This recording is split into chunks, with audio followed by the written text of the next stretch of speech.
Assalamualaikum warahmatullahi wabarakatuh. Halo semuanya. Perkenalkan, saya Ahyar Nurudin Akbar dari Program Studi Ilmu Administrasi Negara Universitas Terbuka.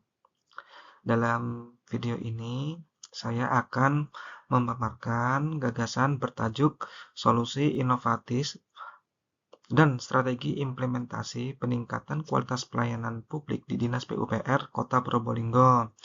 Yang mana dalam hal ini merupakan memenuhi tugas berpraktek pada mata kuliah Manajemen Pelayanan Publik.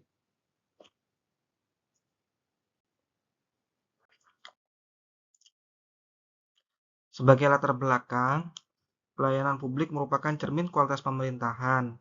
Namun, pada Dinas PUPR Kota Probolinggo, dalam hal ini berdasarkan berita yang dimuat pada media Teropong Timur, yang mana menjadi sorotan LSM Lihat dan LSM Menjara terkait dengan layanan publik Dinas PUPR Kota Probolinggo dikeluhkan lamban dan diduga terdapat pungli.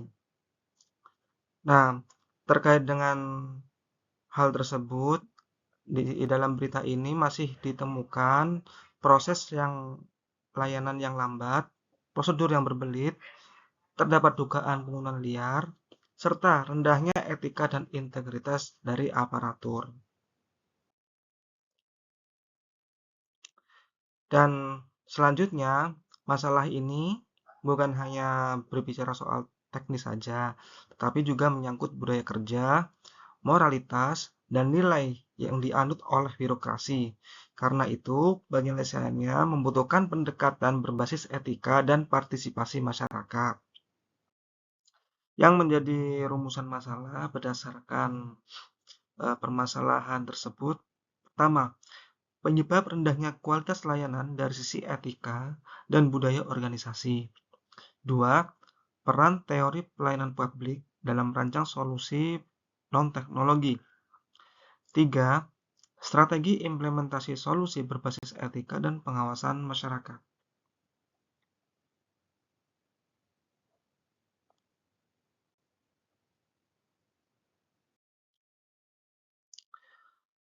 Berikutnya adalah terkait dengan dasar teori yang digunakan sebagai landasan. Pertama adalah teori pelayanan publik. Pada teori ini terdapat beberapa teori penting. Yang pertama ada teori New Public Service yang dikemukakan oleh Den Haag tahun 2003. Poin-poin yang dimaksud dalam teori New Public Service ini adalah pertama, serve citizen not customer. Pemerintah bukan entitas bisnis yang berorientasi pada keuntungan, melainkan institusi publik yang bertugas melayani warga negara berdasarkan nilai-nilai keadilan, kejujuran, dan kesejahteraan bersama. Kedua, seek the public interest. Pelayanan publik harus diarahkan pada pencapaian kepentingan umum, bukan kepentingan kelompok atau individu tertentu. Ketiga, value citizenship and public participation.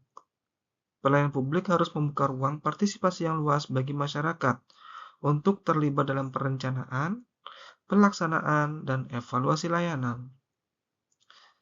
Berikutnya, act with integrity and transparency. Aparatur publik dituntut untuk menjunjung tinggi integritas, keterbukaan informasi, dan tanggung jawab moral dalam setiap tindakan pelayanan. Yang kelima, promote democratic dialogue. Komunikasi dua arah antara pemerintah dan masyarakat harus dibangun dalam semangat kemitraan dan kesetaraan. Selanjutnya ada teori good governance, yang mana pada good governance ini prinsipnya adalah terkait dengan transparansi, akuntabilitas, serta partisipasi publik. Berikutnya ada Total Quality Management atau TQM, yang mana pada teori ini berfokus pada kepuasan masyarakat. Selanjutnya yang kedua, adalah terkait dengan teori etika dan integritas. Etika pelayanan publik merupakan semerangkat nilai, norma, dan prinsip moral yang menjadi pedoman bagi aparatur dalam melaksanakan tugas dan kewajibannya kepada masyarakat, dan komitmen moral aparatur terhadap kebenaran, keadilan, dan kepentingan umum dalam setiap keputusan dan tindakan pelayanan. Dengan kata lain, etika ini tidak hanya berkaitan dengan kepatuhan terhadap aturan hukum, tetapi juga dengan kesadaran batin dan tanggung jawab moral dari seorang aparatur negara. Dan sebagai kunci dari teori integritas ini adalah bahwa aparatur itu merupakan sebagai penjaga kepentingan publik atau steward of the public service. Berikutnya di teori ketiga, yaitu teori partisipasi masyarakat.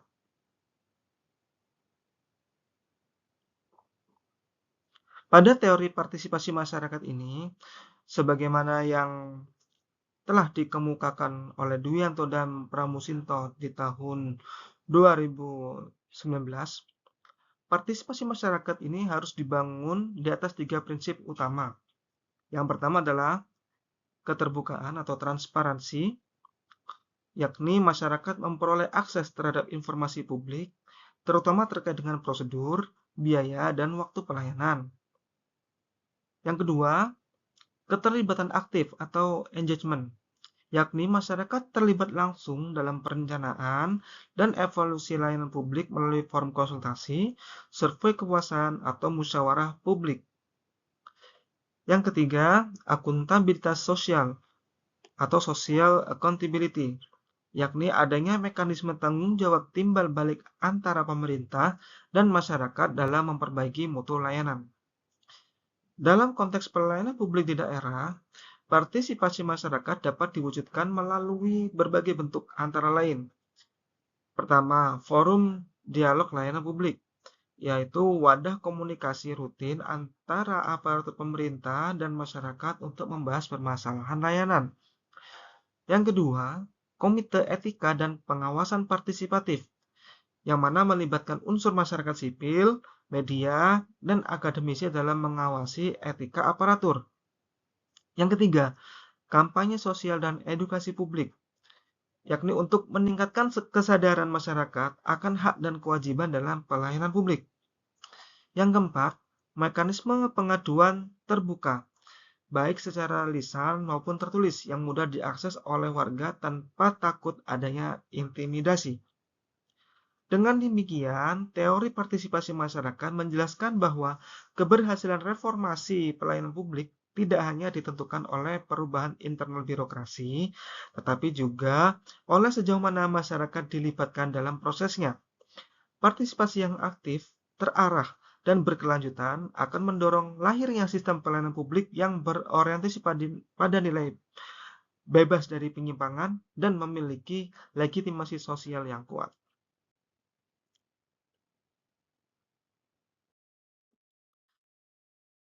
Berdasarkan hasil kajian terhadap permasalahan pelayanan publik di Dinas PUPR Kota Probolinggo, diketahui bahwa akar permasalahan lambannya pelayanan dan munculnya praktik pungutan liar atau pungli tidak hanya bersumber dari faktor teknis atau sistem digitalisasi yang belum optimal, tetapi juga berakar dari aspek non-teknologis, seperti lemahnya etos kerja, integritas aparatur, serta budaya organisasi yang kurang mencerminkan semangat pelayanan publik yang sejati.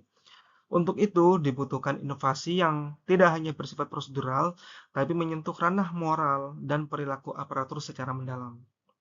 Solusi inovatif yang ditawarkan adalah Gerakan Etika Pelayanan Publik dan Pengawasan Partisipatif atau GEPP, yakni program pembenahan dan revitalisasi pelayanan publik yang berfokus pada penguatan nilai-nilai etika, integritas, serta keterlibatan masyarakat dalam menguasai jalannya layanan publik.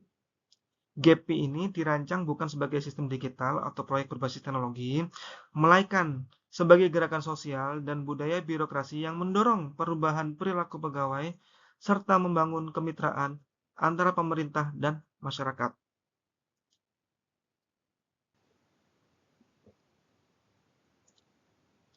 Konsep dasar dari GAPI adalah bahwa pelayanan publik bukan sekedar kewajiban administratif, melainkan amanah moral dan bentuk pengabdian kepada masyarakat melalui pendekatan nilai dan moral. Diharapkan setiap aparatur menyadari bahwa setiap tindakan pelayanan mencerminkan integritas dan kredibilitas lembaga pemerintah. Secara konseptual, GAPI terdiri dari 3 pilar utama, yakni 1. Peningkatan etika dan integritas aparatur. Aparatur dilatih dan dibimbing untuk memahami nilai-nilai dasar pelayanan publik seperti kejujuran, tanggung jawab, keadilan, empati, dan profesionalisme. Hal ini diwujudkan melalui kegiatan pelatihan etika atau ethics training, forum refleksi, dan kode etik pelayanan. Yang kedua, pengawasan partisipatif oleh masyarakat. Masyarakat tidak hanya berperan sebagai penerima layanan, tetapi juga sebagai social auditor yang turut mengawasi dan menilai kualitas pelayanan. Pengawasan dilakukan melalui forum dialog, musyawarah publik, atau lembaga etika bersama antara dinas dan masyarakat. Yang ketiga, pembentukan budaya organisasi pelayanan. Dinas PUPR diharapkan membangun budaya organisasi baru yang menekankan nilai melayani, serving spirit, keteladanan pimpinan, dan komitmen terhadap integritas. Budaya ini akan tercermin dalam perilaku sehari-hari pegawai, baik dalam melayani maupun dalam mengambil keputusan publik. Diharapkan melalui ketiga pilar tersebut, GAPI diharapkan mampu memperkuat hubungan timbal balik yang sehat antara aparatur dan masyarakat. Aparatur tidak lagi bekerja semata karena kewajiban birokratis, tetapi juga karena kesadaran moral untuk memberikan pelayanan terbaik.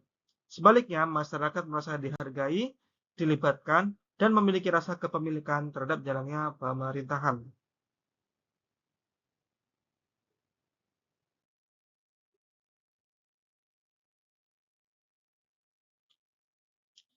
Tujuan dari GAPI ini sendiri adalah pertama, membangun budaya pelayanan yang jujur dan adil serta responsif. Yang kedua, meningkatkan kepercayaan publik terhadap dinas PUPR. Yang ketiga, menekan potensi pungli melalui kontrol sosial. 4. Menghasilkan kepemimpinan berbasis integritas. Kelima, mendorong transformasi dan budaya kekuasaan berubah menjadi budaya pelayanan.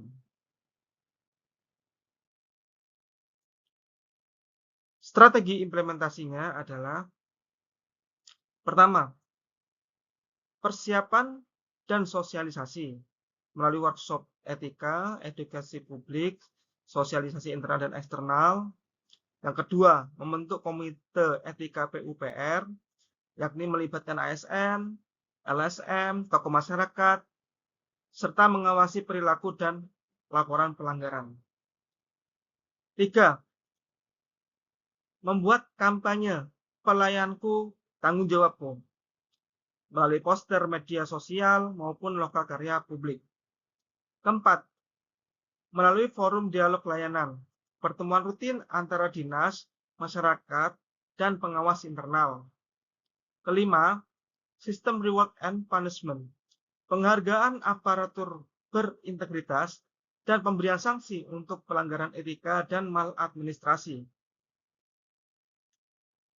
Potensi hambatan, yang pertama, terdapat resistensi ASN terhadap perubahan. Kedua, minimnya partisipasi masyarakat. Ketiga, pengawasan atasan yang tidak konsisten. Keempat, anggaran terbatas. Dan yang terakhir, komunikasi publik yang kurang efektif.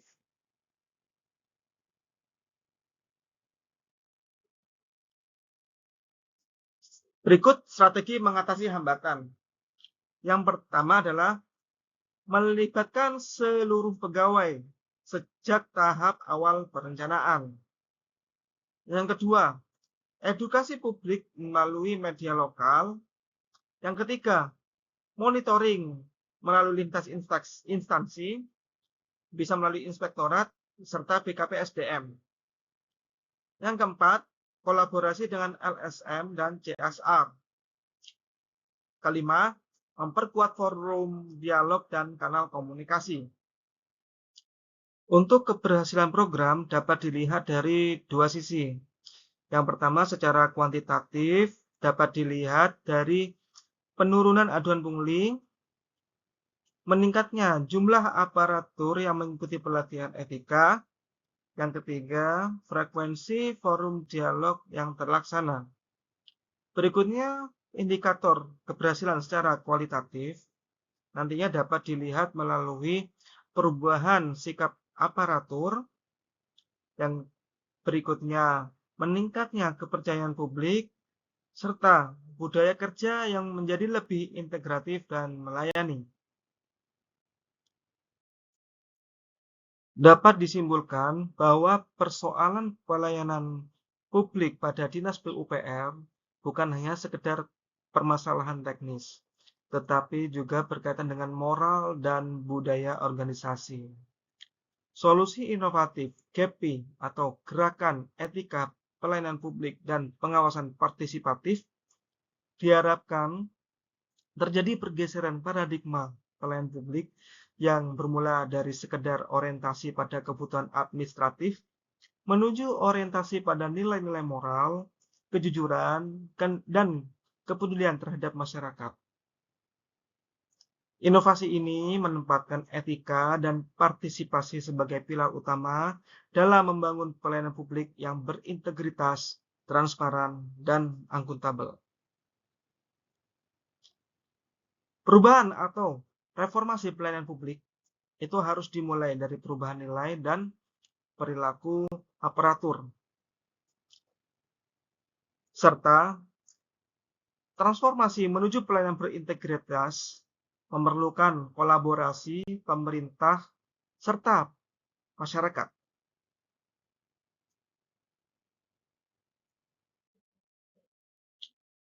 Selanjutnya, berikut terkait dengan rekomendasi yang dapat dilakukan di masa yang akan datang.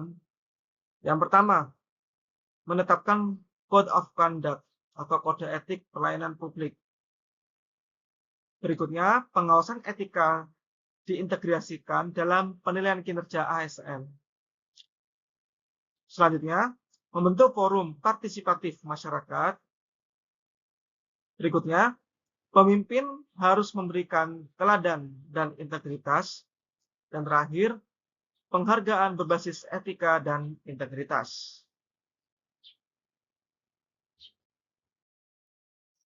Demikian pemaparan yang dapat saya sampaikan.